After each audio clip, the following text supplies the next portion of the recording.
नमस्कार साथियों, स्वागत है आपका अपने YouTube चैनल रिजल्ट एक्सप्रेस में।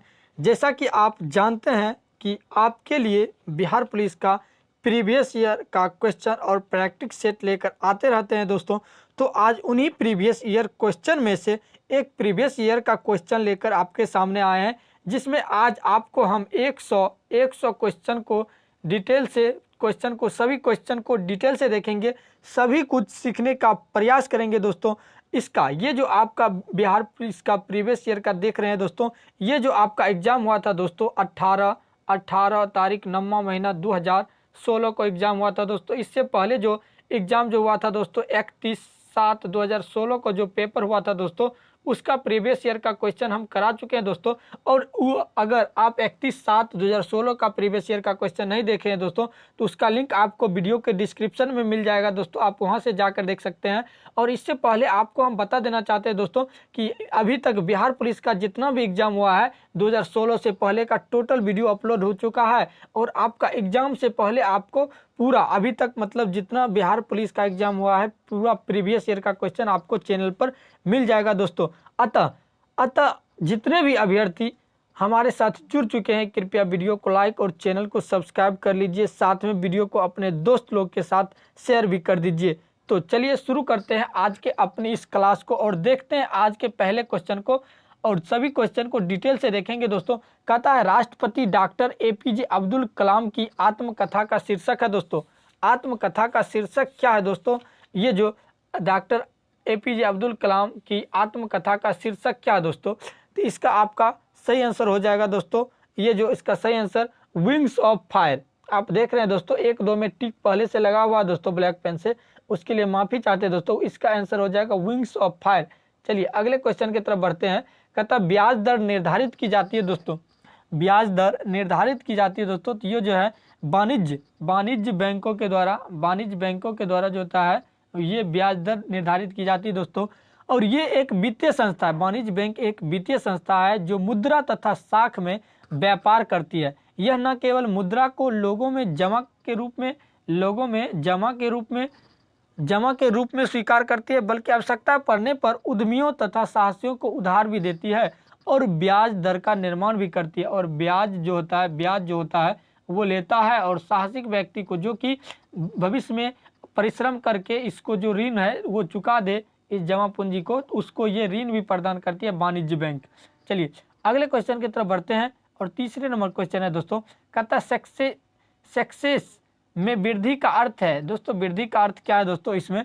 तो जैसे संवेदी शेयर सूचकांक ये जिसको सेंसेक्स बोलते हैं, देखिए इसको SENSEX बोलते हैं दोस्तों, सेंसेक्स। इसका हो जाएगा सेंसिटिव, एस से सेंसिटिव और सेंसिटिव शेयर, सेंसिटिव शेयर और इंडेक्स। इस तरह से मुंबई शेयर बाजार द्वारा तैयार की जाती है। इसमें 30 ब्लू चिप कंपनियों के शेयर शामिल होते हैं। और आधार जो वर्ष है 1978 से 79 के बीच में प्रयोग किया जाता है दोस्तों। ये इस तरह से आपका आंसर जो हो जाएगा ये मुंबई स्टॉक एक्सचेंज में पंजीकृत कंपनियों के समूह के दामों में वृद्धि। ऑप्शन नंबर आपका ए सही हो जाएगा दोस्तों। चलिए अगले क्वेश्चन की तरफ बढ़ते हैं, 4 नंबर क्वेश्चन। कहता है हाल ही में शुरू की गई थार एक्सप्रेस, हाल ही में जो है शुरू किया गया था दोस्तों, ये जो है 2016 का जो था ये करंट अफेयर का क्वेश्चन था। कहता हाल ही में शुरू की गई थार एक्सप्रेस किन 2 स्टेशनों को जोड़ती है दोस्तों? तो ये जो है ये किन स्टेशनों को जोड़ती है? तो मुनाबाओ और कोकरापार स्टेशन को जोड़ता है। चलिए अगले क्वेश्चन की तरफ बढ़ते हैं, 4 के बाद 5 नंबर क्वेश्चन कहता है दोस्तों। कहता है भारतीय योजना का मूल उद्देश्य क्या है दोस्तों? भारतीय योजना का मूल उद्देश्य क्या है दोस्तों? तो इसमें आर्थिक वृद्धि दिया है, स्वावलंबन दिया है, रोजगार उत्पन्न करना, और 4 में जनसंख्या वृद्धि दिया है दोस्तों। इसका जो आपका सही आंसर हो जाएगा दोस्तों, ये जो है देखिए सी नंबर इसका सही आंसर होता है दोस्तों।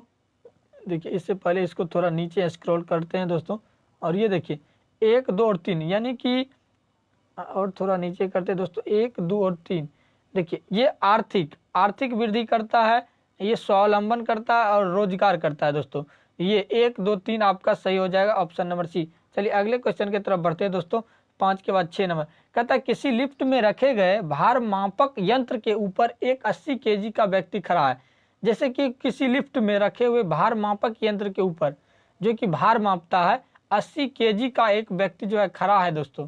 यदि लिफ्ट की तार टूट जाती है तो गिरते हुए लिफ्ट में व्यक्ति का भार कितना होगा दोस्तों? तो व्यक्ति का भार यहाँ पे शून्य हो जाता है। देखिए दोस्तों क्यों शून्य हो जाता है? तो गिरते हुए लिफ्ट में भारहीनता की स्थिति होगी, अतः इस प्रकार से भार मापक यंत्र की व्यक्ति का जो भार होगा जीरो दिखलाएगा दोस्तों। चलिए अब अगले क्वेश्चन की तरफ बढ़ते हैं। 6 के बाद 7 नंबर कहता है निम्न कारण उत्पन्न हुए लोगों के अहित के किसी भी मामले में जनहित याचिका प्रयोग किया जाता है दोस्तों। जनहित याचिका प्रयोग किया जाता है दोस्तों। ये आपका ऑप्शन नंबर जो है डी, इनमें से सभी किसी सार्वजनिक कर्तव्यों का भंग होना, कानून का उल्लंघन करना या संवैधानिक प्रावधानों का उल्लंघन करना, इनमें से सभी। इसका आंसर हो जाएगा इनमें से सभी, इनमें से सभी। चलिए अगले क्वेश्चन की तरफ बढ़ते हैं दोस्तों। कहता है किसी माध्यम के अपवर्तनांक यानी कि म्यू निर्वात में प्रकाश की गति c और उसका माध्यम में प्रकाश की गति v के बीच सही संबंध है दोस्तों। तो सही संबंध क्या होता है दोस्तों? तो म्यू इक्वल टू c/v, ये सही संबंध होता है। चलिए अगले क्वेश्चन की तरफ बढ़ते हैं। 9 नंबर क्वेश्चन कहता है राज्य में राष्ट्रपति शासन का अर्थ है। राज्य में शासन है सीधा राष्ट्रपति का। अगर राष्ट्रपति शासन यदि का अर्थ क्या होता है दोस्तों? तो इसका अगर मतलब अगर आपको निकालेंगे तो इधर सीधा राष्ट्रपति का अधिकार होता है, यानी सीधा राष्ट्रपति का या राष्ट्रपति द्वारा नियुक्ति मुख्यमंत्री का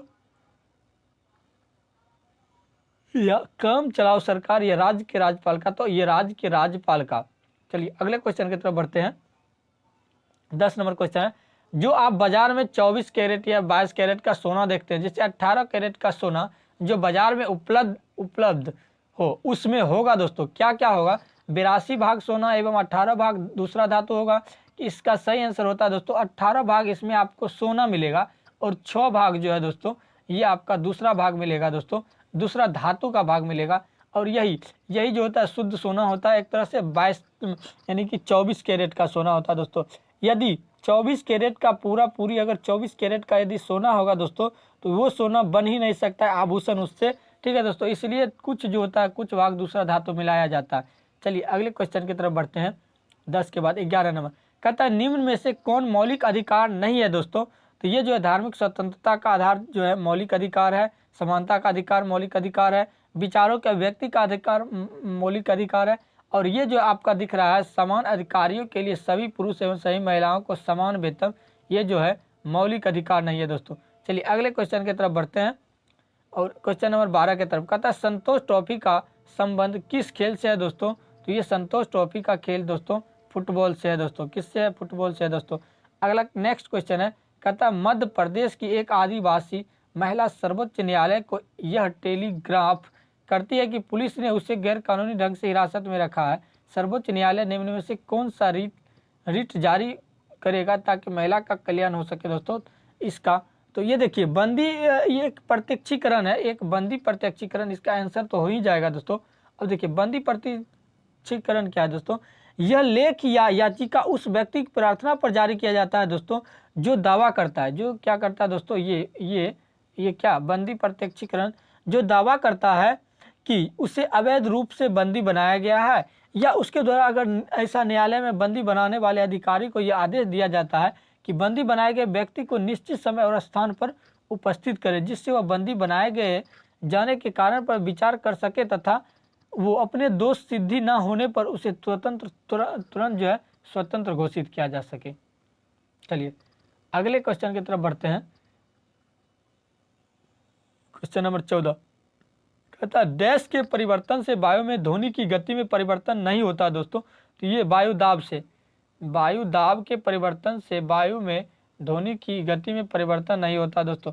चलिए अगले क्वेश्चन की तरफ बढ़ते हैं। 15 नंबर क्वेश्चन कहता है प्रकाशिक तंतु ऑप्टिक फाइबर का प्रयोग या उपयोग मुख्य रूप से किसके लिए किया जाता है दोस्तों? मुख्य रूप से किसके लिए किया जाता है दोस्तों? तो आपका आंसर होगा दोस्तों ये जो है संचार के लिए किया जाता है दोस्तों, संचार के लिए। चलिए अगले क्वेश्चन की तरफ बढ़ते हैं। कहता है जल वाष्प जल वाष्प द्रव में घनीभूत होता है तो दोस्तों जब जल वाष्प द्रव में बदलता है दोस्तों तो वो वाष्प की गुप्त ऊष्मा के बराबर ऊष्मा की आवश्यकता होती है। पुनः जब वाष्प जो होता है वो द्रव में घनीभूत होता है तो इसी गुप्त ऊष्मा के बराबर ऊष्मा का निष्कासन होता है दोस्तों। इसका सही आंसर हो जाएगा यह ऊष्मा का निष्कासन करता है। चलिए अगले क्वेश्चन की तरफ बढ़ते हैं। 16 के बाद 17 नंबर क्वेश्चन कहता है किसी समय या अवधि में सामान्यतः एक वर्ष के दौरान विभिन्न क्षेत्रों के द्वारा कुल उत्पादित वस्तुओं एवं दी गई सेवाओं का कुल योग कहलाता है दोस्तों। तो वो राष्ट्रीय उत्पाद कहलाता है दोस्तों। क्या कहलाता है? राष्ट्रीय उत्पाद कहलाता है दोस्तों। वो राष्ट्रीय उत्पाद कहलाता है। चलिए अगले क्वेश्चन की तरफ बढ़ते हैं। कहता है इसरो जो रिसर्च सेंटर है दोस्तों द्वारा अब तक प्रक्षेपित कौन सा उपग्रह भारत में डायरेक्ट टू होम मतलब कि डायरेक्ट टू होम टेलीविजन सेवाओं की आवश्यकता को पूरी करता है दोस्तों। इसका आपका 18 नंबर का सही ऑप्शन हो जाएगा दोस्तों। देखिए ये जो है इनसेट जो है इनसेट 4A जो टेलीविजन सेवाओं की आवश्यकताओं को पूरी करता है। चलिए अगले क्वेश्चन की तरफ बढ़ते हैं। 19 नंबर क्वेश्चन कहता है किसी पदार्थ में अति चालकता आती है यदि क्यों आती है? तो आती है यदि उसे अति निम्न ताप पर ठंडा किया जाएगा। अगर उसे अति निम्न ताप पर ठंडा किया जाएगा तब अति चालकता आती है दोस्तों, अति चालकता।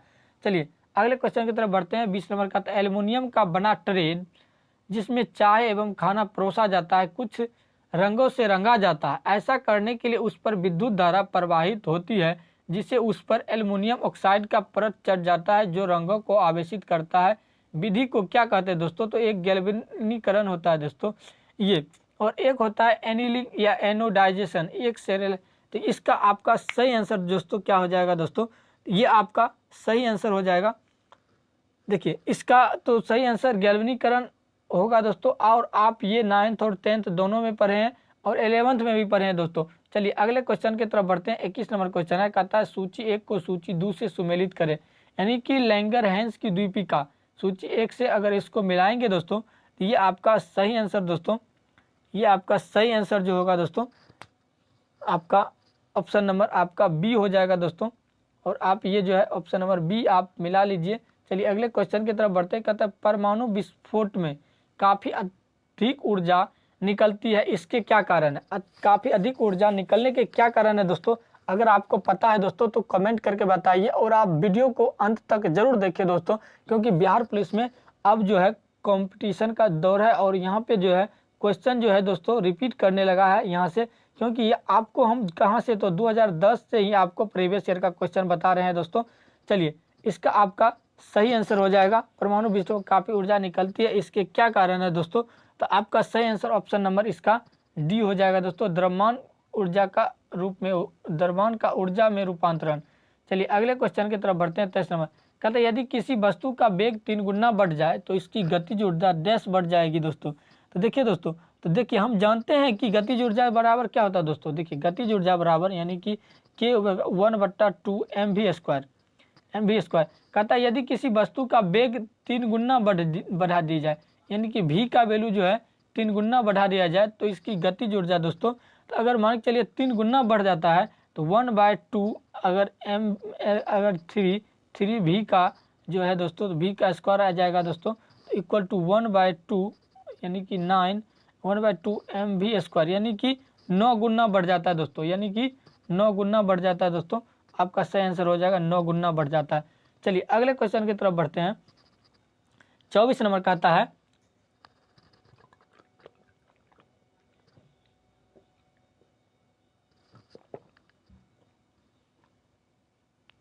क्वेश्चन कहता है निम्नलिखित में से किस रोग का संबंध गंभीर रूप से सोच एवं याददाश्त के खोने से है दोस्तों। देखिए दोस्तों कितना ही महत्वपूर्ण क्वेश्चन है और आपको हमेशा याद रहेगा दोस्तों कि निम्नलिखित में से किस रोग का संबंध गंभीर रूप से सोच या याददाश्त के खोने से है। मतलब या वो जो है रोग जो है या तो सोच या याददाश्त खोने से है दोस्तों। ये आपका सही आंसर इसका हो जाएगा दोस्तों, ऑप्शन नंबर आपका बी हो जाएगा, जो कि अल्जाइमर रोग है दोस्तों, अल्जाइमर रोग है दोस्तों। चलिए अल्जाइमर रोग जो कि सोच एवं याददाश्त के खोने से होता है रोग का संबंध। चलिए अगले क्वेश्चन की तरफ बढ़ते हैं। 25 नंबर क्वेश्चन कहता निम्नलिखित में से कौन सा कथन गलत है, कौन सा कथन गलत है दोस्तों। तो आपका इसका सही आंसर हो जाएगा option number D, option number D. जैसे कि परंपरागत ऊर्जा स्रोत प्रदूषण पैदा करते हैं, ये जो है आपका गलत। चलिए अगला क्वेश्चन की तरफ बढ़ते हैं। कहता है फलों के रस के परीक्षण के लिए किस रसायन का उपयोग किया जाता है दोस्तों। फलों के परीक्षण के लिए तो फलों के रस में उपस्थित अम्ल में सोडियम हाइड्रोक्साइड यानी कि क्षार मिलाकर इसे लवण में बदला जाता है ताकि वह खराब ना हो सके। तो क्या मिलाया जाता है दोस्तों, इसमें सोडियम हाइड्रोक्साइड मिलाया जाता है दोस्तों। तो ऑप्शन नंबर आपका सी। तो फलों के रस में परीक्षण के लिए किस रसायन का उपयोग किया जाता है, तो सोडियम हाइड्रोक्साइड का जो है उपयोग किया जाता है दोस्तों। तो क्यों किया जाता है दोस्तों, तो ताकि वह खराब ना हो सके बहुत दिनों तक। चलिए अगले क्वेश्चन की तरफ बढ़ते हैं दोस्तों। 27 नंबर क्वेश्चन है। कहता है निम्न में से कौन सा अम्ल बनने से दूध कुछ देर में खट्टा हो जाता है दोस्तों। तो ये जो होता है दोस्तों, ये दूध में कौन सा अम्ल बनता है दोस्तों, तो ये आपका सही आंसर हो जाएगा लैक्टिक एसिड। और दूध से दही बनने में लैक्टोबैसिलस जीवाणु, यही कि जो इसी से बनता है लैक्टिक एसिड से लैक्टोबैसिलस नामक जीवाणु के कारण ही दूध दही में बदलता है, कन्वर्ट होता है। चलिए अगले क्वेश्चन की तरफ बढ़ते हैं दोस्तों। कहता है कोई वस्तु 9.8 मीटर प्रति वेग से लंबवत ऊपर की ओर फेंकी जाती है, वह कितने समय में वापस जमीन पर लौटेगी दोस्तों। ये जो है आपका निकालना पड़ेगा इसका आंसर दोस्तों। और देखिए, और ये जो है आपको v इक्वल टू क्या होता है, u माइनस जी टी। अगर आप दोस्तों 2014 के यदि प्रीवियस ईयर का क्वेश्चन देखे होंगे दोस्तों, तो ये आपको बताए होंगे दोस्तों। और यहाँ पर v इक्वल टू क्या होता है, देखिए v equal to u minus g t होता है फॉर्मूला दोस्तों। तो देखिए ऊपर की ओर गति के लिए तो यहाँ पर v इक्वल टू 0 हो गया, u इक्वल टू 9.8 मीटर हो गया दोस्तों। तो ये निकालेंगे दोस्तों, तो 9.8 मीटर में से कितना घटाएंगे दोस्तों, तो 9.8 इंटू टी, तो t इक्वल टू दोस्तों 1 second, t equal to 1 second दोस्तों आपका। तो 1 + 1 इक्वल टू 2 सेकेंड, 1 सेकेंड आने में लगेगा और 1 सेकेंड जाने में, तो 2 सेकेंड आपका आंसर हो गया दोस्तों। तो 2 सेकेंड आपका ऑप्शन नंबर बी आंसर हो जाएगा। चलिए अगले क्वेश्चन की तरफ बढ़ते हैं दोस्तों। कहता है निम्न में से कौन सा रंग किसी छाते के लिए सर्वोत्तम होगा दोस्तों। तो आप छाता का रंग देखते होंगे दोस्तों, ये जो छाता का रंग जो होता है दोस्तों, ये कैसा होता है दोस्तों, ये ऊपर से काला अंदर से उजला, ऊपर से काला अंदर से उजला दोस्तों। देखिए निम्न में से कौन सा रंग किसी छाते के लिए सर्वोत्तम होगा दोस्तों। ऊपर से काला इसलिए होगा दोस्तों कि वो जो है धूप को जो है एब्जॉर्ब कर ले, मतलब कि रोशनी को, धूप की रोशनी को एब्जॉर्ब कर ले, जिससे कि आदमी को गर्मी नहीं लगे। और ये उजला जो है ये एब्जॉर्ब नहीं कर पाए, मतलब एब्जॉर्ब नहीं कर पाए, जिससे कि आदमी को ठंडा की अनुभूति हो गर्मी के मौसम में, इसलिए जो है ऐसा रंग होता है उसका। चलिए अब जो अगला क्वेश्चन है दोस्तों 29 के बाद 30 नंबर कहता है निम्न चित्र में एक गेंद OA तथा OB सतह पर, तो इसका सही आपका आंसर हो जाएगा दोस्तों। ये जो है ये OB से अधिक जो है OB है और ये AO है और ये OB है दोस्तों, तो ये AO मतलब OB से अधिक। चलिए अगले क्वेश्चन की तरफ बढ़ते हैं। कहता है दूरदृष्टि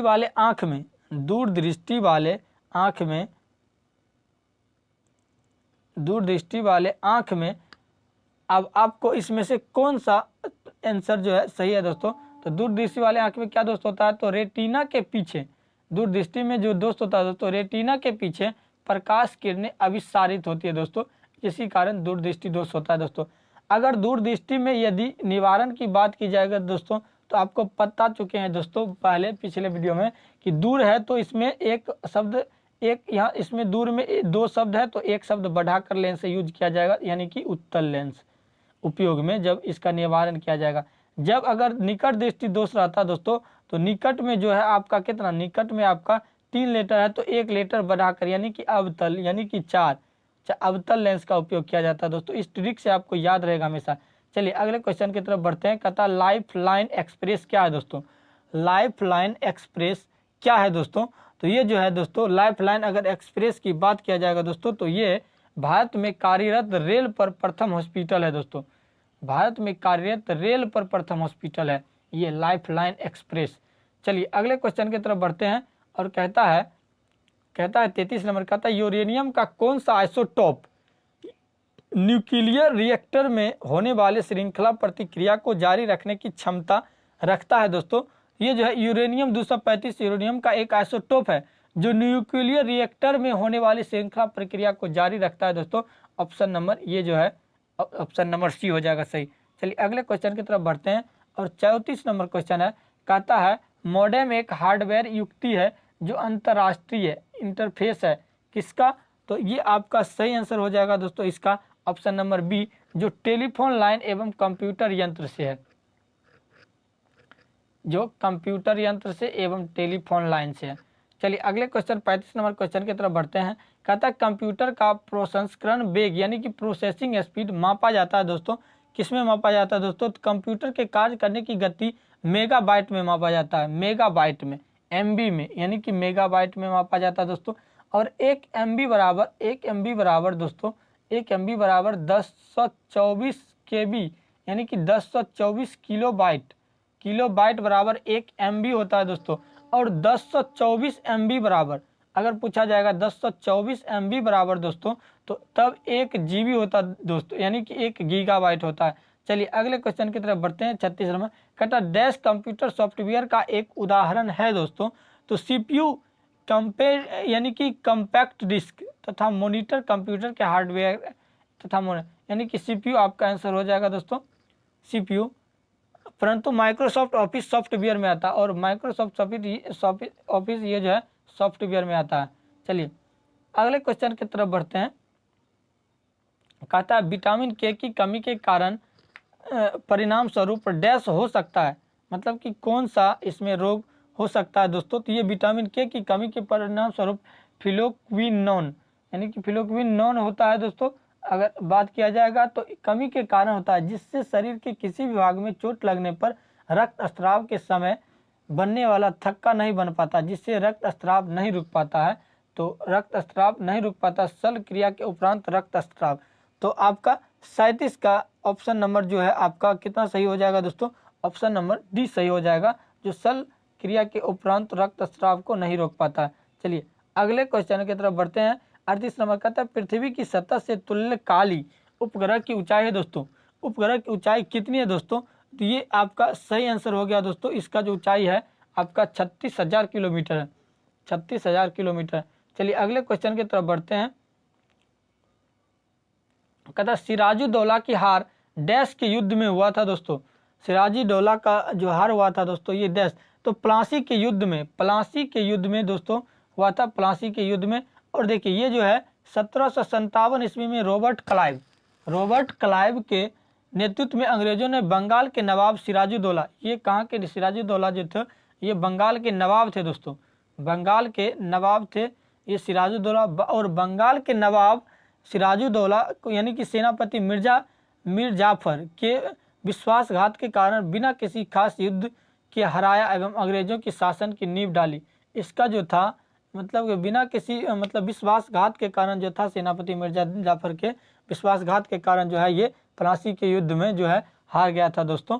चलिए अगले क्वेश्चन की तरफ बढ़ते हैं, कहता 40 नंबर, कहता भारत के सबसे पूर्वोत्तर भाग तक कौन सा राज्य विस्तारित है दोस्तों, पूर्वोत्तर राज्य तक कौन सा राज्य विस्तारित है दोस्तों, तो आपका सही आंसर हो जाएगा अरुणाचल प्रदेश। भारत के सबसे पूर्वोत्तर राज्य तक कौन सा राज्य विस्तारित है, तो ये अरुणाचल प्रदेश है दोस्तों। चलिए अगले क्वेश्चन की तरफ बढ़ते हैं। 41 नंबर क्वेश्चन कहता है निम्नलिखित में से किस देश में क्रिसमस का त्यौहार ग्रीष्म ऋतु में मनाया जाता है दोस्तों, क्रिसमस का त्यौहार जो है दोस्तों ग्रीष्म ऋतु में मनाया जाता है दोस्तों, कहाँ, तो ये ऑप्शन नंबर ए जो है ऑस्ट्रेलिया में जो क्रिसमस का त्यौहार जो है ग्रीष्म ऋतु में मनाया जाता है। चलिए अगले क्वेश्चन की तरफ बढ़ते हैं और 42 नंबर क्वेश्चन है, कहता है सलाल जल विद्युत परियोजना किस नदी पर स्थित है दोस्तों, सलाल जल किस नदी पर, तो ये जम्मू कश्मीर राज्य में स्थित है और चिनाब नदी पर, ये चिनाब नदी पर स्थित है दोस्तों। अगर भाखड़ा नागल अगर नागा अर्जुन सागर अगर सागर की अगर बात की जाए परियोजना किस नदी पर है दोस्तों, तो वो आपको किस नदी पर है दोस्तों, तो ये आपको कमेंट करके बताना है। जैसे कि टिहरी बांध परियोजना किस नदी पर है दोस्तों, तो ये भगीरथी नदी पर है दोस्तों। इस तरह से आपको, चलिए अगले क्वेश्चन की तरफ बढ़ते हैं दोस्तों, कहता है भारत सरकार अधिनियम 1919 की सबसे महत्वपूर्ण बात जो उस अधिनियम से प्रारंभ की गई थी वह था दोस्तों, वह कौन था दोस्तों, इसका आपका सही आंसर हो जाएगा दोस्तों ऑप्शन नंबर ए तो ये द्वैध शासन था, ये द्वैध शासन था दोस्तों। चलिए अगले क्वेश्चन की तरफ बढ़ते हैं साथियों। कहता है निम्न में से कौन सी पर्वत श्रृंखला मात्र एक ही राज्य में फैली है? कौन सी पर्वत श्रृंखला जो है दोस्तों एक ही राज्य में फैली हुई है दोस्तों? ये अरावली पर्वत श्रृंखला जो है केवल एक ही राज्य में फैली हुई है दोस्तों। इसका अरावली जो है सही ऑप्शन हो जाएगा, अरावली। चलिए अगले क्वेश्चन की तरफ बढ़ते हैं। 45 नंबर क्वेश्चन कहता है 45 नंबर, सिंधु घाटी सभ्यता की मुख्य विशेषता है। सिंधु घाटी सभ्यता की मुख्य विशेषता क्या है दोस्तों? इसका आपका सही आंसर हो जाएगा नगर योजना। यहाँ पे जो है नगर योजना जो है मुख्य विशेषता है। चलिए 46 नंबर क्वेश्चन में चलते हैं दोस्तों। कहता है निम्न में से कौन सुमेलित नहीं है दोस्तों? सुमेलित इनमें से कौन सा नहीं है दोस्तों? तो जैसे देखिए, जैसे कि नवेली लिग्नाइट, नवेली जो है दोस्तों ये लिग्नाइट से, लिग्नाइट के नाम से जाना जाता है ये नवेली, और ये जो है तथा उर्वरक उद्योग हेतु विख्यात है, जो तमिलनाडु में स्थित है, ना कि एल्युमिनियम के लिए ये प्रसिद्ध है दोस्तों। तो ये आपका सुमेलित नहीं है। जबकि अलवाई खाद के लिए फेमस है, अकलेश्वर कच्चा तेल के लिए, और नेपानगर जो अखबारी कागज के लिए। तो चलिए अगले क्वेश्चन की तरफ बढ़ते हैं। 47 नंबर कहता किस स्थान का अक्षांश इसके डैश का सूचक होता है दोस्तों? ये देखिए अक्षांश, तो भूपृष्ठ पर जो विषुवत रेखा के उत्तर या दक्षिण में एक यामोत्तर पर किसी भी बिंदु का कोणीय दूरी है जो पृथ्वी के केंद्र से नापी जाती है और अंशों मिनटों और सैकड़ों व्यस्त की जाती है। इसकी कुल संख्या 180 होती है दोस्तों। तो ये इस प्रकार से आपका 47 का आंसर ऑप्शन नंबर ए हो जाएगा दोस्तों, समय। इसके समय सूचक, इसके समय का सूचक होता है। चलिए 48 नंबर क्वेश्चन देखते हैं। कहता है भारतीय स्वतंत्रता का तिरंगा ध्वज पहली बार डैश फहराया गया था दोस्तों? तो पहली बार दोस्तों ये भारतीय स्वतंत्रता का तिरंगा ध्वज पहली बार डैश में फहराया गया था दोस्तों। इसका आपका सही आंसर हो जाएगा दोस्तों, ये जो आपका था ये ऑप्शन नंबर सी, यानी 26 जनवरी इतना को संपूर्ण देश में 26 जनवरी 1930 को संपूर्ण देश में फहराया गया था दोस्तों। चलिए अगले क्वेश्चन की तरफ बढ़ते हैं। कहता है कक्षीय सतह से पृथ्वी के अक्ष का झुकाव कितना है दोस्तों? तो पृथ्वी के अक्ष का झुकाव कितना होगा दोस्तों? तो आपको सही इसका आंसर हो जाएगा option number A, 66.5 degree, 66.5 degree. चलिए अगले क्वेश्चन की तरफ बढ़ते हैं। 49 के बाद 50 नंबर कहता है भारत की जल शक्ति विभव काफ़ी अधिक है, परंतु इसका विकास इसके पूर्ण परिमाण में नहीं किया गया है। इसकी मुख्य बाधा यह है कि, इसकी मुख्य बाधा क्या है दोस्तों? इसकी मुख्य बाधा की अगर बात की जाए तो देखिए ये जो है वर्षा, यानी कि वर्षा ऋतुकालिक होती है और जल भंडारण के लिए महंगे जलाशय की आवश्यकता होती है दोस्तों। ऑप्शन नंबर बी आपका सही आंसर हो गया। चलिए अगले क्वेश्चन की तरफ बढ़ते हैं।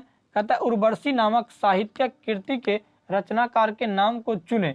इसमें से कौन है उर्वशी नामक के रचनाकार, कौन है दोस्तों? तो इसका आपका सही आंसर हो जाएगा रामधारी सिंह दिनकर जो है उर्वशी, रामधारी सिंह दिनकर जो है उर्वशी के लेखक हैं, रचयिता है। चलिए अगले क्वेश्चन की तरफ बढ़ते हैं और 51 के बाद 52 नंबर क्वेश्चन देखते हैं। कहता है मधुशाला नामक साहित्यिक कृति के रचनाकार के नाम को चुने।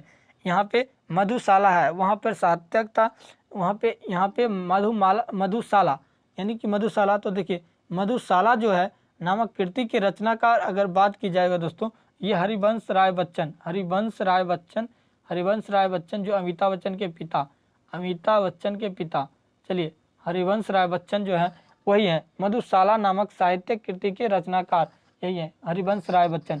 चलिए अगले क्वेश्चन की तरफ बढ़ते हैं। कहता है पद्मावत नामक साहित्यिक कृति के रचनाकार के नाम चुने। देखिए 3 गो साहित्य के नाम दे दिए लगातार, ठीक है। तो यहाँ आपका 53 नंबर और 53 नंबर का आपका सही ऑप्शन नंबर सी हो जाएगा। ये है इनके जायसी है, जायसी है, पद्मावत के जायसी है नामक साहित्य के रचयिता जायसी है। चलिए अगले क्वेश्चन 54 नंबर है। कहता है मराठी और नेपाली भाषा किस लिपि में लिखी जाती है दोस्तों? मराठी और नेपाली भाषा किस लिपि में लिखी जाती है दोस्तों? तो इसका सही आंसर हो जाएगा शारदा लिपि, एक शारदा लिपि है दोस्तों। चलिए ये गुरुमुखी जो है दोस्तों ये पंजाब की लिपि है, और ये देवनागरी अपने हिंदी के है, ये लिपि हिंदी का लिपि देवनागरी, और ये जो है पंजाब की लिपि गुरुमुखी होते हैं। चलिए अगले क्वेश्चन की तरफ बढ़ते हैं। कहता है सूरसागर नामक साहित्यिक कृति के रचनाकार के नाम को चुने। इस तरह से 4 रचनाकार के नाम को चुनने आ गया दोस्तों। तो ये आपका 55 का सही ऑप्शन नंबर आपका बी हो जाएगा दोस्तों, जिसका सूरदास है। सूरदास जो है सूरसागर, देखिए सूरदास और सूरसागर के नामक साहित्य के रचनाकार के नाम को चुनो तो स्पष्ट है। अगला 56 नंबर क्वेश्चन है, कहता है पायो जी मैंने राम रतन धन पायो। एक गाना भी है, प्रेम रतन धन पा लिया, मैं प्रेम रतन धन पा लिया। ये गाना उसी तरह से कहता है कि पायो जी मैंने राम रतन धन पायो, पंक्ति किसने लिखी है। ठीक इसी पर वो गाना भी निकला हुआ दोस्तों, प्रेम रतन धन पा लिया, जो सलमान खान का गाना शायद है दोस्तों। तो ये मतलब यानी कि सलमान खान जो गाए हुए हैं वो किरदार निभाए हुए हैं। चलिए, और ये जो है 56 नंबर क्वेश्चन, और 56 नंबर का आपका सही आंसर हो जाएगा सी, मीराबाई। मीराबाई के द्वारा ऐसा कहा गया है दोस्तों कि पायो जी मैंने राम रतन धन पायो, पंक्ति जो है लिखी। चलिए अगले क्वेश्चन की तरफ बढ़ते हैं। 57 नंबर क्वेश्चन कहता है निम्नलिखित में से किस भारतीय को साहित्य का नोबेल पुरस्कार मिला है दोस्तों। तो किनको मिला है दोस्तों, तो ये जो है आपका इसका सही आंसर हो जाएगा दोस्तों ऑप्शन नंबर बी, यानी कि रविन्द्रनाथ टैगोर को जो थे नोबेल के, भारतीय के साहित्य का नोबेल पुरस्कार रविन्द्रनाथ टैगोर को मिला है दोस्तों। चलिए अगले क्वेश्चन की तरफ बढ़ते हैं। 57 के बाद 58 नंबर कहता है भारत का राष्ट्रीय गीत है दोस्तों। भारत का राष्ट्रीय गीत कौन सा है दोस्तों। तो भारत के अगर राष्ट्रीय गीत की बात किया जाएगा दोस्तों, तो भारत का राष्ट्रीय गीत वंदे मातरम है। भारत का राष्ट्रीय गीत जो है वंदे मातरम है। अगर भारत का राष्ट्रगान की बात किया जाएगा तब जनगण मन अधिनायक, यानी कि जनगण मन अधिनायक जो है ये राष्ट्रगान है दोस्तों, और ये राष्ट्रगान है, और ये जो है राष्ट्रीय गीत जो है वंदे मातरम है दोस्तों। इसी में आपको क्वेश्चन ऐसा पूछा जा सकता है दोस्तों, देखिए ये जो है ये भारत का राष्ट्रीय गीत जो वंदे मातरम है ये आनंद मठ से उदित है। ये वंदे मातरम जो है दोस्तों ये आनंद मठ से जो है लिया गया है, और जिनके रचयिता जो है वंदे मातरम के रचयिता जो है दोस्तों कौन है, तो बंकिम चंद्र चटर्जी है। बंकिम चंद्र चटर्जी। अगर वंदे मातरम यानी कि राष्ट्रीय गीत की यदि बात किया जाएगा दोस्तों, तो इसको जो राष्ट्रीय गान को गाने का समय अगर बात किया जाएगा तो ये 65 सेकेंड लगता है इसको, यानी कि वंदे मातरम गाने में 65 सेकेंड लगेगा। और जनगण मन अधिनायक यानी कि जो राष्ट्रगान है उसको गाने में 52 सेकेंड लगता है। और राष्ट्रगान के रचयिता कौन है दोस्तों, तो राष्ट्रगान के रचयिता रविन्द्रनाथ टैगोर हैं। जो रविन्द्रनाथ टैगोर अभी जो आए थे दोस्तों, जिसको साहित्य में जो पुरस्कार मिला है दोस्तों, जिसको साहित्य का पुरस्कार मिला है दोस्तों, प्रथम साहित्य पुरस्कार, वही रविन्द्रनाथ टैगोर है दोस्तों। और ये रविन्द्रनाथ टैगोर ही हैं जो 52 सेकेंड वाले जो राष्ट्रगान जो है इनको गाए थे। और ये जो है 52 सेकेंड में गाया जाता है राष्ट्रगान, और राष्ट्रगीत के लिए 65 सेकेंड का समय अवधि फिक्स रहता है दोस्तों। तो चलिए अगले क्वेश्चन की तरफ बढ़ते हैं। 58 के बाद 59 नंबर का था भारत का राष्ट्रगान के रचयिता कौन है दोस्तों। तो भारत का राष्ट्रगान जो है रविन्द्रनाथ टैगोर है, इनके रचयिता। देखिए क्वेश्चन आ गया दोस्तों, और ये जो है राष्ट्रगान का रचयिता यानी कि जनगण मन राष्ट्रगान है, और इसका जो समय होता है 52 सेकेंड होता है, और राष्ट्रगीत का समय 65 सेकेंड होता है, आप याद रखिए दोस्तों। और अगले क्वेश्चन की तरफ बढ़ते हैं दोस्तों। कहता 59 के बाद 60 नंबर कहता अध्यापक दिवस किस की स्मृति में मनाया जाता है दोस्तों। तो अध्यापक दिवस आपको पता ही होगा दोस्तों, अगर आप स्टूडेंट हैं तो ये डॉक्टर सर्वपल्ली राधाकृष्णन के स्मृति में मनाया जाता है दोस्तों। और ये जो है 5 सितंबर को मनाया जाता है दोस्तों, ये 5 सितंबर को मनाया जाता है दोस्तों शिक्षक दिवस के दिन पे, यानी कि अध्यापक दिवस के दिन पर, यानी टीचर्स डे के शुभ अवसर पर दोस्तों। चलिए, और इसके बाद आपका क्वेश्चन 61 इस तरह से आपका क्वेश्चन आपका यहाँ पर रहता है दोस्तों। और अगला जो क्वेश्चन है 61 नंबर क्वेश्चन है दोस्तों, और कहता है ये एक व्यक्ति एक वर्गाकार खेत के कर्ण के अनुदिश 14 मीटर पार करता है। वर्ग का क्षेत्रफल है दोस्तों। तो वर्ग का क्षेत्रफल क्या होता है दोस्तों, तो ये आपका देखिए, तो ये जो है सपोज दैट मान के लिए कि ये एक वर्ग है दोस्तों, और ये आपका 14 मीटर है दोस्तों। और ये तो इस तरह से आपको अगर नाम दे देंगे ए, ये बी, ये सी, ये डी, तो ये आपका बी डी हो जाएगा। तो बी डी स्क्वायर कह सकते हैं दोस्तों कि B D square equal to A square plus A square. तो यानी एक ए स्क्वायर यानी कि ए स्क्वायर इक्वल टू 14 का स्क्वायर अपन 2 इक्वल टू 98 आ जाएगा दोस्तों। 98 आपका आंसर हो जाएगा ऑप्शन नंबर डी। इस तरह से दोस्तों आपको 1 से लेकर और 61 तक का क्वेश्चन खत्म हो चुका है दोस्तों। और वीडियो भी बहुत लंबा हो गया दोस्तों, इसके लिए माफ़ी चाहते हैं, इसलिए वीडियो को इस जगह पे समाप्त करते हैं दोस्तों। और इसका पार्ट 2 जो है दोस्तों, पार्ट 2 आपको वीडियो के डिस्क्रिप्शन में इसका लिंक मिल जाएगा दोस्तों। अगर अभी लिंक नहीं मिल रहा है दोस्तों, यानी कि आपको 1 घंटे के बाद लिंक मिल जाएगा, तब तक के लिए आप वीडियो को लाइक कर दीजिए दोस्तों, और चैनल को सब्सक्राइब कर लीजिए दोस्तों। सब्सक्राइब कर लीजिए ताकि वीडियो का जो भी नोटिफिकेशन पार्ट 2 का आपको मिले, पार्ट 2 अपलोड हो, आपको नोटिफिकेशन सबसे पहले मिल जाए। इसलिए वीडियो को लाइक कर दीजिए और ऑल पे प्रेस कर लीजिए ताकि वीडियो का नोटिफिकेशन आपको मिलता रहे। तो चलिए नेक्स्ट वीडियो में मिलते हैं, अब अगले वीडियो में मिलते हैं, तब तक के लिए धन्यवाद। जय हिंद, लव यू ऑल।